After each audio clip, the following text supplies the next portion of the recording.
take a look at partial products again today. So for partial products, we're going to continue on with the same idea that we've been working on. The only difference is we're going to do it with 2-digit times 2-digit and 2-digit times 3-digit. Okay, we'll see how that looks different. So our first problem you were supposed to try out is 37 times 48. Now, if this was area model, we would have broken apart in expanded form like this, and then we would have done expanded form this way. We would have multiplied these pieces together. So 40 times 30 would go here. 30 times 8 would go here. 7 times 8 would go here. And 40 times 7 would go there. All right, so we'd have all of these pieces that we'd have to add up. Now in partial products, same basic principle, just a different format. We have 37 times 48, so multiplying it. We're going to pretend like yesterday this one doesn't exist and we're just doing 1 digit. So if this was just 1 digit times these, we would do first the 8 times the 7, which is 56. Then we would do the 8 times 3, except that it's not 3, is it? It's really 30. That's what that 3 represents. So 8 times 30 is 240. Now, we didn't just want 8 groups of 37. We wanted 48 groups. So I do actually have to work with this 40. So this 40 gets multiplied by the 7. So 40 times 7 is 280. And then we have 40 times 30, which of course is 1200. When we add all of these pieces together, 6, that's 9 plus 8 is what? 9 and 8 is 17, plus the 1 over here, 2, 4, 6, 7, and 1. Wow, very patriotic. So we get 1,776, okay? And it works the same way if we'd done this over here with the area model and added them all up. Biggest things to point out, though, is, again, make sure when you're doing partial products, start with your smallest one times the smallest and slowly work your way up.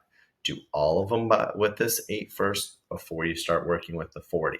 Okay, now let's take a quick look and see what would it have looked like if we would have done a 2-digit number times a 3-digit number. Now, there are lots of people out there will tell you that it does not matter which number goes on top, and that is very true.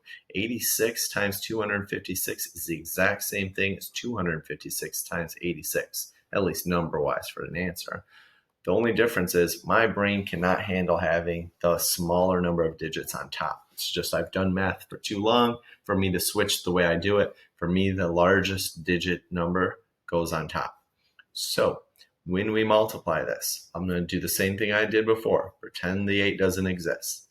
So I've got 6 times 6. That is 36. Then I'm going to do 6 times, not 5, but 50, because that's the place value this is, 50. That's 300, okay? And then we're going to do 6 times 200, very large number, so we're up to 1200, okay?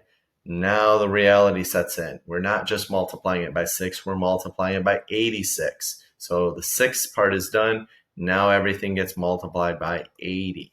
So I do 80 times 6, okay? Very large already starting out is 480. Now I've got to do 80 times 50. Very large number, so we're already up to 4,000. And then our last step, the largest of all, is going to be 80 times not 2, not 20, but 200, because that's the place value it's in, the 100 spot. So 80 times 200 is actually 16,000. Very large number. So adding these all up, I get 6, 11, carry the 1. So that's 4, 5, 6, 10, carry the 1 again. 2, 6, 12, carry the 1, and 2. So I end up with 22,016. Very large number. Now, to be able to do partial products, a couple things you're going to have to be able to do.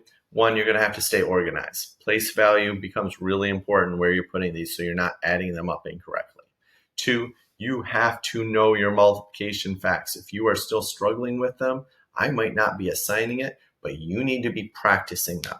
So if you have any extra time during the day where you're just sitting there playing video games, running around, take 10, 15 minutes, whatever you need to, depending on how much work you need, and start practicing your facts. You will need them all year and your whole life. So start practicing those.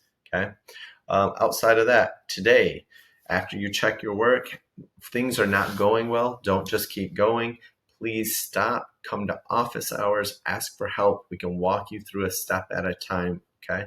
I don't want you to go ahead and practice doing 10 of these wrong. Check them as you go. Hopefully, I'll see you in office hours, and hopefully, this goes really well. I'll talk to you later.